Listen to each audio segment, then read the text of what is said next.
Well, and from my experience is oftentimes the person who is struggling with their mental health, they don't know how to articulate what is going on, or they sometimes don't even recognize that there is a problem.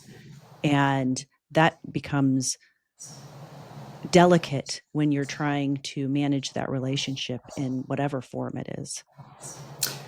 That's a great observation, and it underwrites one of the really important things about trying to interact with people with mental health problems, and that is what we often do is superimpose our understanding of the world onto everybody else's. So, for Mhm. example, you were mentioning earlier, it's morning where I am, it's afternoon where you are. I mean, that, and we can have that conversation about that, and that reflects a sort of shared understanding we have of time and time zones, and there's no disagreement about, Pacific time versus Central time versus East Coast. We all understand how that works.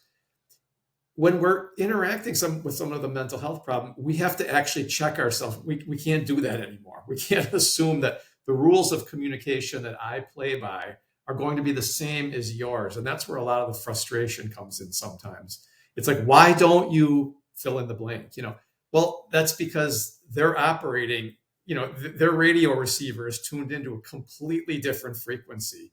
And so you got to be very careful about that. The assumptions we make about how we interact with people. Something as simple as if I say to you, "How are you doing today?"